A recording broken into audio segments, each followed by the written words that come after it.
Florida is where snowflakes come to melt, and I hope it stays that way.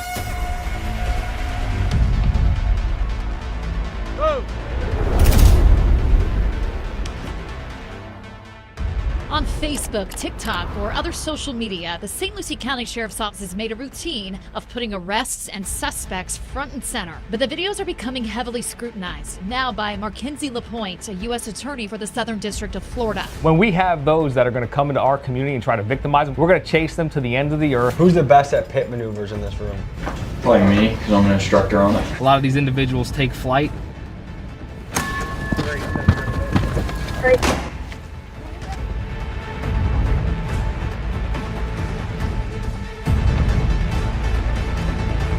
So they had enough balls to come here and victimize our citizens. Our deputies are going to put them through the ringer. They're going to end up landing in Pearson's penthouse where they belong. Pearson's penthouse.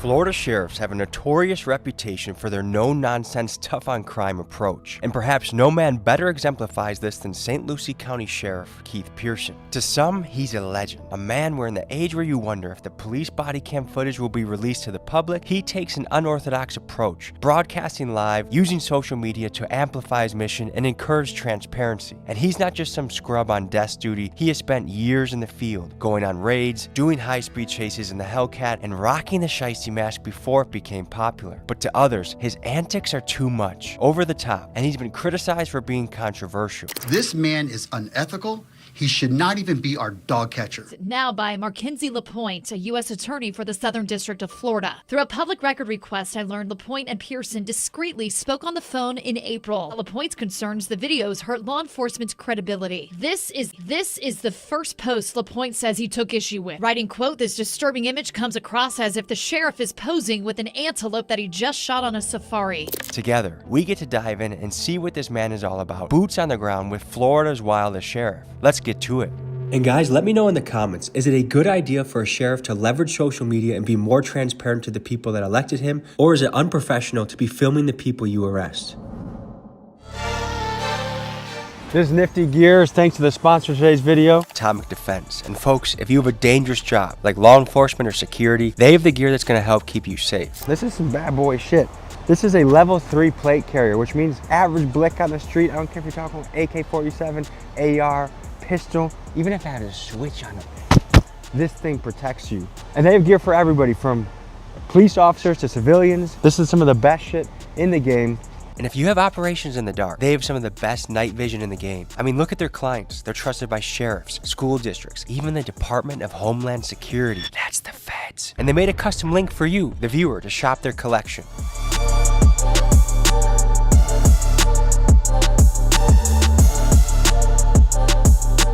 They got thermal scopes, vests, and holy shit, a bulletproof mask. Imagine doing a mission wearing one of those. Your safety is number one and always worth the investment. Get the gear if this speaks to you.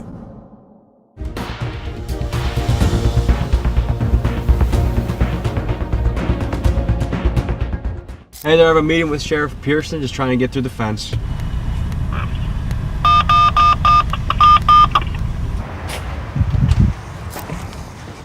Good morning, how are you?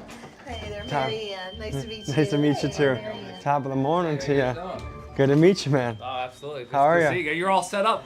Yes, this is apparently can stop most things in the street today, from ARs to AK-47s to blickies to even guns with switches, which I'm sure you've encountered out in the wild. No, we have Glock Amazon switches and everything coming over from China. In the free state of Florida, you know, we're a Second Amendment state. You can go to a gun shop and buy one. Really? You know, so you can buy switches in Florida? Yeah, absolutely. You can modify your The gun. ATF doesn't come running? Well, you have to go through the process. You still have to Okay. go through the ATF process. I encourage our deputies to go out there and arrest anyone who wants to victimize our criminals. I encourage them to do that. When we have those that are going to come into our community and try to victimize them, whether it's porch pirates, whether it's people looking to smash and grabs, we're going to chase them to the ends of the earth.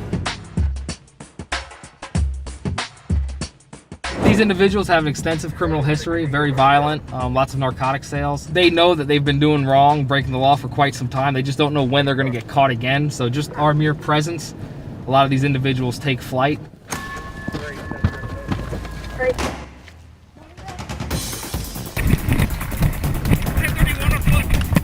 All units 10-3 in pursuit.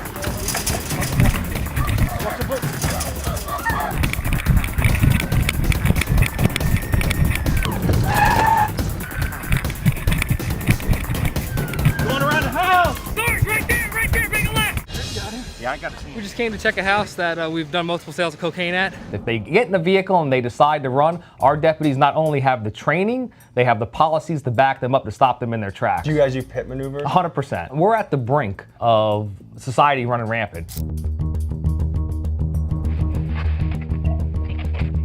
What do you see as the biggest challenge in your way for fighting crime right now? Soft on crime ideology. Those that, want to hand out ice cream cones to felons instead of handcuffs. But we know January 20th, a lot of that's going to change. The handcuffs are going to be coming off the federal law enforcement and going back on the criminals where they belong. Yeah, I'm St. Lucie County Sheriff Keith Pearson. Franklin Sanders and his juvenile companion thought they were going to come through St. Lucie County with the stolen vehicle, with the Broward Task Force on their tail. Ain't happening. Part of me thinks in the prison system we should come up with a better way to determine if someone could be more of an attribute. Well, hopefully individuals who hadn't crossed that line to victimize our citizens see these videos and they understand that there's consequences to actions. Oh, you got some warrants there, Michael. I got warrant? Yeah. For what? Sale and delivery cocaine. Bruh? Yeah. Shit, I got 4 sale charges. I got 4 sale charges. Who I sold and delivered to?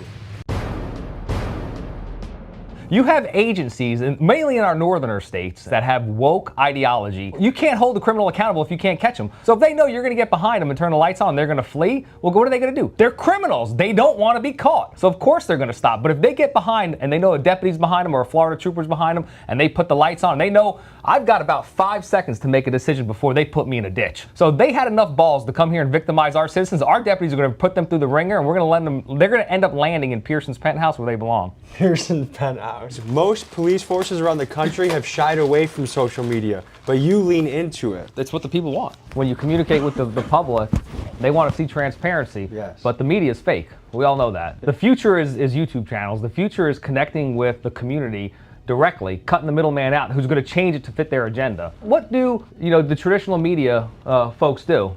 They take your video, your story, they put their own words over it and package it. There you have it. The Real plays music with what he called racially insensitive references. In a response, Pearson said, quote, that he wholeheartedly disagrees with your statement and that, quote, we will continue to highlight criminals and crimes in an effort to dissuade those thinking about breaking our laws. And again, the woke ideology, Florida is where snowflakes come to melt, and I hope it stays that way. You want to give us a tour? Yeah, we'll give you a tour.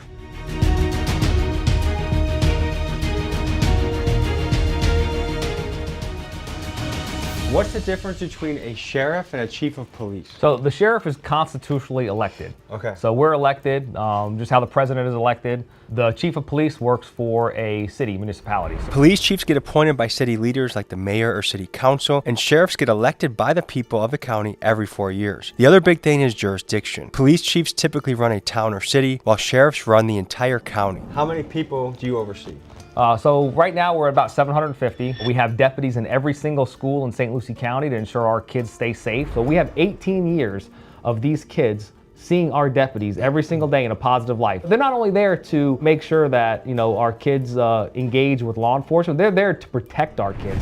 Major Steve Sigmund, he's in charge of law enforcement. And when you ask how does it feel to be the CEO of a $100 million company with you're close to 800 employees, you can't do it without great leaders like Major Sigmund. What builds that budget? How do you get the money for that budget? Citizens. We go through a budgetary hearing every year. The county commissioners approve the budget. The sheriff's office is largely taxpayer funded? It's 100% taxpayer funded. No civil forfeiture? No civil forfeiture. Okay.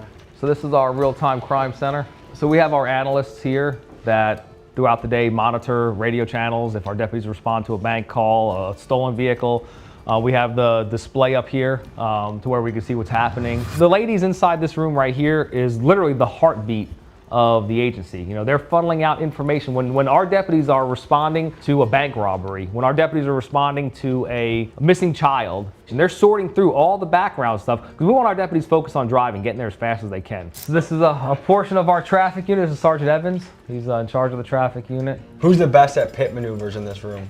Probably me, because I'm an instructor on it. Some of you guys see some really rough things. They see, kid neglect. They see abuse. They see shootings. They see dead people. I mean, they see a lot of really rough things. Either make contact or entry at the residence that the two suspected homicide suspects are hiding in.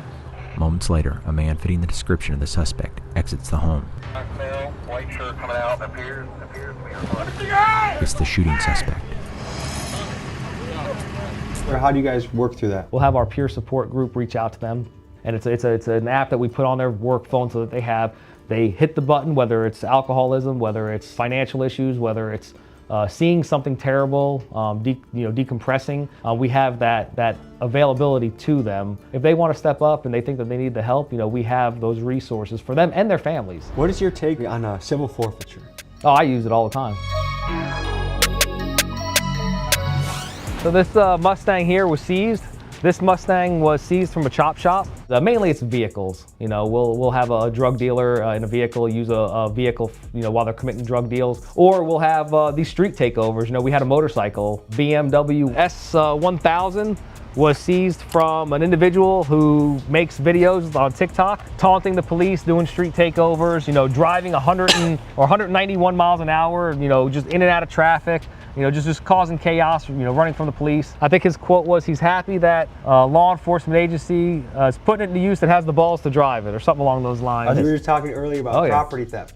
That almost seems like legalized property theft, but under the badge doing it. Well, if the forfeiture comes into when things are used as an instrumentality of a crime. But doesn't that sound like a little bit of a reach? No, not at all. I don't think so. A lot of the stories that people hear about is person driving down the road, they had a whole bunch of money on them, they stopped and they said, I think this is drug money. Yes. And they would take, those days are gone. Okay. Do you agree that Oh yeah, that was ridiculous. Are you having any trouble recruiting?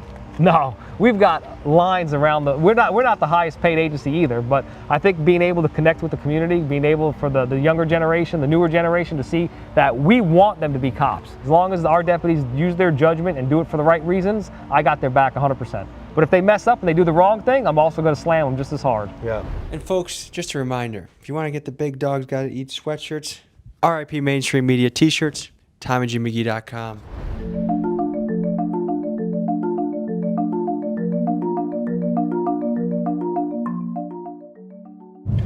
What's the most bizarre arrest encounter you've had on the job? People being in a car naked, getting pulled over. I was in narcotics and vice for the longest time, and this is going back about 10 years ago. I go make a drug purchase. I think it was oxycodone at the time. Bought trafficking him out from an individual. He ends up getting arrested, goes through the process, gets in trouble, gets sentenced to prison, goes to prison for a year or two, gets out. The day that he gets out, I'm still in my undercover mode, just different places. We cross paths at a gathering at another event, and he's there selling again. Well, he recognizes me, and he goes, hey, you're that motherfucker that put me away. So there's no backup. There's no, if you're really undercover, you're really undercover. So I said, hey man, my bad, the cops pulled me over on the way here, and I didn't know you at the time, so I figured if I gave him somebody, they'd let off me, and they did. So my bad, I won't do you like that again. So he was thinking in his head, like, I would do the same thing. He's like, oh shit, makes sense. He goes, all right, he sold to me again, right there on the spot. And then obviously he's in prison again. But that's so anybody who's been selling dope is hiding. They know we're coming for them. So we'll be right back out at it tomorrow.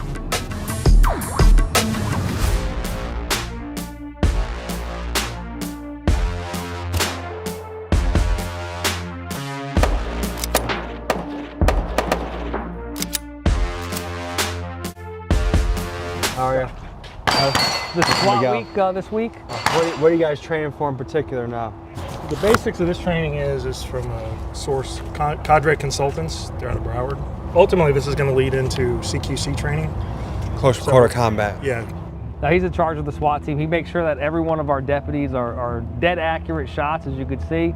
He makes sure that our training, their training is top tier level. Make sure that they have all the equipment they need to succeed the missions. He's directly responsible for every one of the SWAT team members.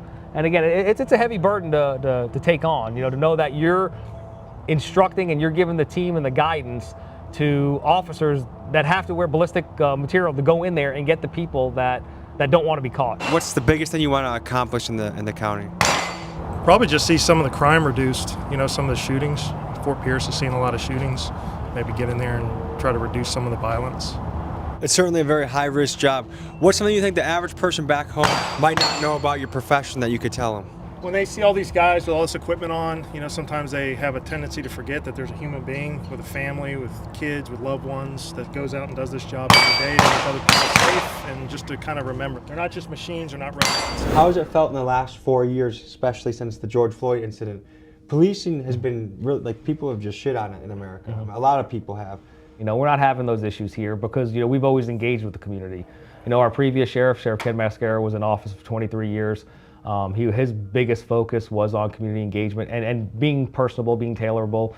You know, my cell number is out there to any one of our residents. Really? And I would say the pendulum's starting to go back the other way, where the public wants more cops in their community and wants them to, you know, take action against all this crime. You know, treat everybody with respect and show them that just because there's one bad apple in the bunch, the whole bunch isn't ruined.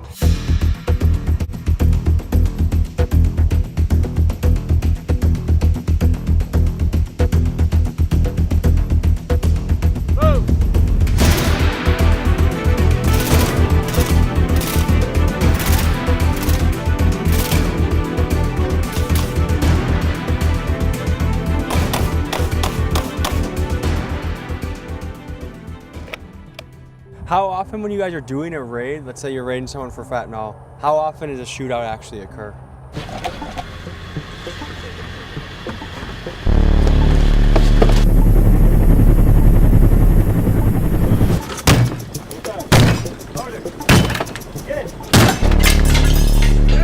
He's right there. Come out! Come over here! Come out now! Come out! Come on! Let's go! Let's go! Move! Move! I don't care! Move! Shield up. Coming up, Mikey. Small room. We'll clear this side of the house. We surround the house. We make our presence known. We use the presence of marked units and verbal de-escalation. We give the commands. We ask them to come outside. They 9 times out of 10 realize that we're not going anywhere. It is in fact a search warrant. We have a legal reason to be there, and generally they'll come out realizing that, look, there's a show of force. We're going to end up coming in anyway. It's inevitable. So we usually get the intended result with the least use of force possible. Tonight we're taking part in a multi-agency enhanced traffic enforcement operation. Some of the detectives stopped the vehicle for some traffic violations, and they transmitted that they've recovered a large amount of narcotics. We're going to head that way and see if we could help with anything. There it is. You know, it's inconspicuous. It's the shape of a kilo. We hadn't had it cut and open yet to check it, but the dog alerted to it. They said the item was initially concealed underneath it in there. So we're going to contact our crime scene unit, have them come out, process it. It's a fairly large amount of narcotics from what we're seeing at this point right now. There's one. And there's another kilo of cocaine. What are the most common things some police departments are doing to drop the ball right now? But when it comes down to, you know, law enforcement, when it comes down to, you know, fixing problems, you know, it's very simple. It's just you got to go right back to the basics. You know, we've been a community, or we've been, you know, people have been on the earth for many years, and then we evolve. But you can only evolve so far. You know, evil's evil. You know, people are going to commit crime. You have to just face it straight on and use what you have within your means. You know, budget plays a big role in it. You know, not every agency has the budget to, you know, have the real-time crime center, to have LPR cameras that only assist our deputies with going out there and locking people up.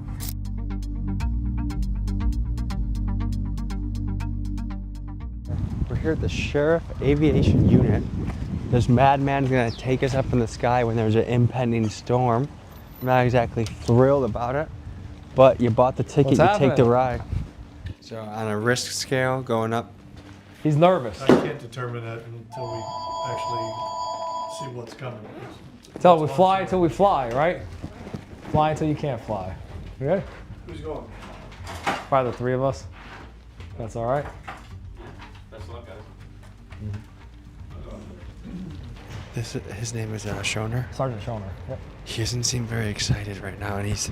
Well, they're real serious, you know, because they take real serious. Yeah. Is smiling a crime in this jurisdiction? No. This is one way to spin the block, don't you think? Oh yeah, definitely bend the block with this one, right? You slid, Jet. You slid, Jet. Who? I slid? You slid, Jet. If we do spot a child predator as we're flying, are we allowed to just shoot out of their window and try and get them? No, can't do that. Is that where we deploy the dogs and the tactical team? I would radio down, but I don't think we're going to be able to see any predators from the sky. Is it on your dream list to arrest P. Diddy? No. So is this going to be a no-joke flight? Yeah. Well, because you got to remember, we're going to be flying, in the air. There are a lot of instruments. It's a this is probably one of our most. Look how clean the floor is. Very, very dangerous and serious flight. Helicopters are a very important tool in crime fighting and public safety. For safety, a bird in the sky can help locate someone in the ocean that has had a boating accident, and for crime, it can help with things like smugglers using boats and high-speed car chases. Any car thief with enough experience will tell you that a helicopter adds another dimension of difficulty to getting away from the authorities.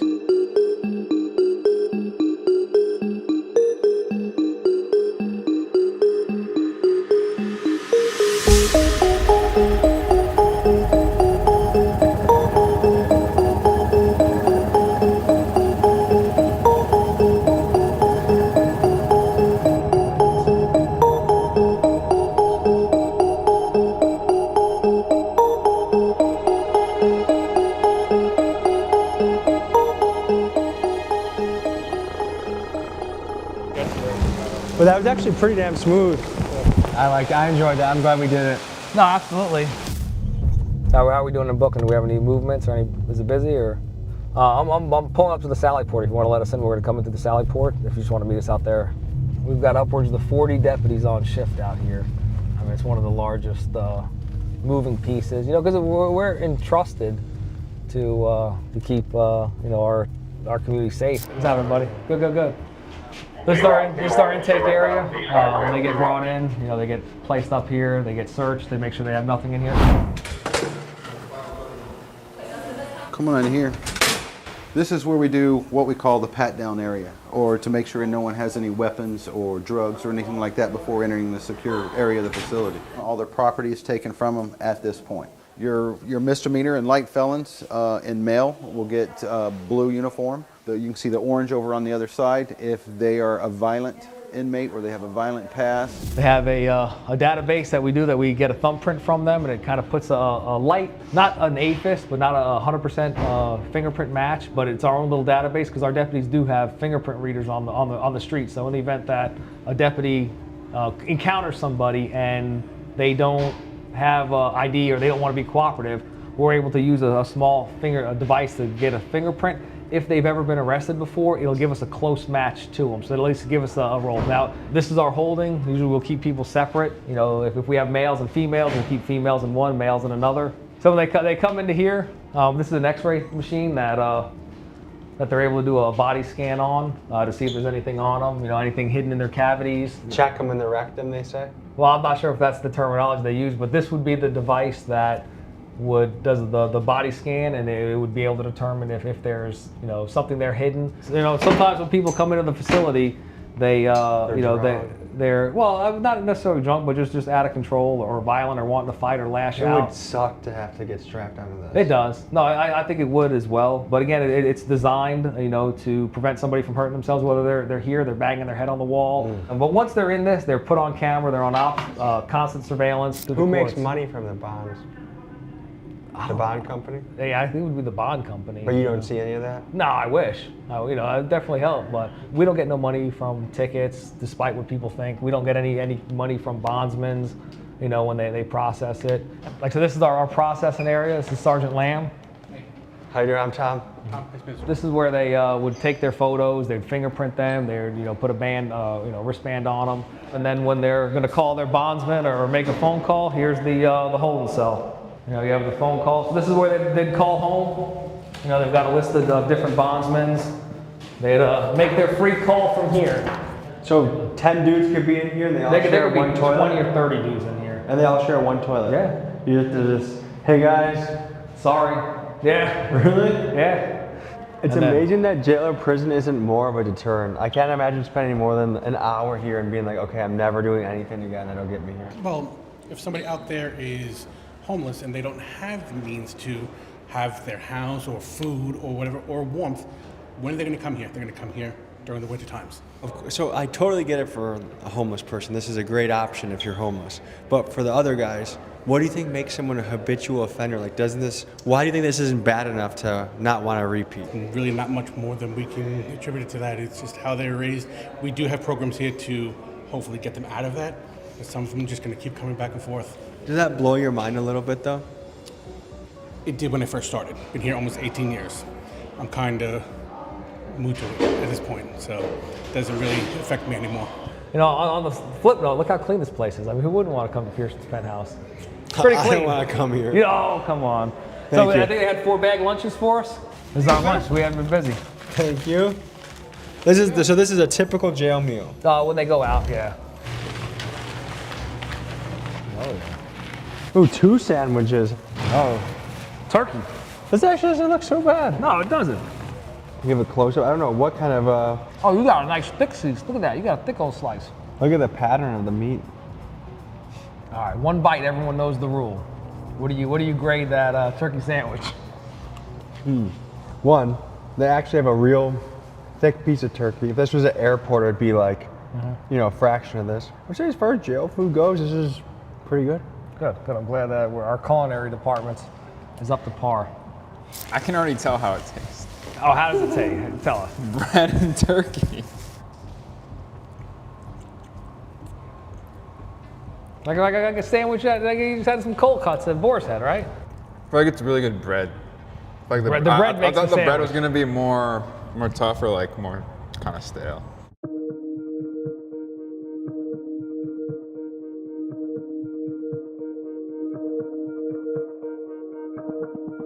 While it's important for Keith to be tough on crime, he is also passionate about building opportunities for the community. Here's a gym that his father started in his time as an officer, and Keith has kept going while he's worn the badge. This is our way that we give kids in the community to have a place to come to. This is 100% volunteer base, so everyone that comes in here. So this is provided by the department? The sheriff's office sponsors it, but it's totally funded from the community. The building's owned outright by the nonprofit. It's a police athletic league, and we were talking a little bit earlier about giving kids options and opportunity.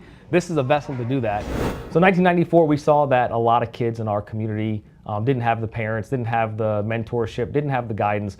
So we brought a police athletic league here to our community to give kids the key word, opportunity. We've sent kids to the kids from our community. We've sent to the Olympics with the traits and characteristics that they build. So we're taking action. We're putting programs in place. It's free to the kids there. So what you're starting to hit on that I think is really important is the community policing aspect. You have to be a part of your community to effectively police your community. If you're just running off of policies and not changing with the community, not engaging with the community, then that's all you're going to be. The community's not going to have trust in you because you're only going to be there when there's problems. We focus on combat sports because if you do team sports, think of this for a second. There's football practice. Your parents just got into a fight or someone just got arrested or there's an alcohol substance abuse and you miss practice. Now you're letting the team down. When you come back, what happens? You get benched. You get benched for no other reason that you missed practice for things out of your control. So doing combat sports, boxing, wrestling, karate, it's you against you. So if they come and they miss a week, when they come back, they could pick up right where they left off. And the self-confidence to be able to defend yourself. You're pissed off at the world. You come in here, 9 out of 10 times, these kids never even make it to the ring. But they'll go back to one of those punching bags there and they'll let go of that frustration. Yeah. I'm trying to expand and do other. How old are you? I'm 17. Okay, how hard is it to recruit your friends to come train here? My friends not really so hard. It depends. It depends if you know somebody that's motivated or very dedicated. If you surround yourself with people that are driven, it's not really so hard. The organization's been here since 1994. So there's generations of people who've come here for just that opportunity to come out and go to different events. And we're not a typical gym. When you go away on an event, what does it cost you? We pay for the transport, we pay for the house, the hotels. We set them up there. We've got great mentors that are here. Nobody here gets paid. This is 100% volunteer based. It's for the community, by the community. 2025. What's on your list to knock out of the park? Well, we just want to secure our borders. We're 60 miles away from the Bahamas. And what happens is, when the border in Texas tightens up, we have vessels that come over. So we have those that want to enter our country illegally. And when they come over illegally, they're This isn't humanitarian. This isn't families. Most of them have criminal backgrounds, and they're bringing kilos of fentanyl, kilos of cocaine, weapons, things to harm our citizens. Most of the people you encounter crossing the border have Yes, sir. criminal backgrounds. Yes, sir. You know what? I'm reflecting back on that question that you asked me earlier. Well, what's the goals for 2025? America first. We're going to put America first. We're going to put our American citizens first. We're going to put our border first. We're going to put the lives affected by the poison fentanyl coming into our communities first. Folks, this was an inside look into the wildest sheriff in Florida. I hope you enjoyed yourself, and I'll see you next week. Peace. And guys, one final reminder to take advantage of what Atomic Defense is offering this audience. Using code TommyG, they will give free shipping to the first 50 people that buy from their website. Their gear is top of the line. Check it out to see what's right for you.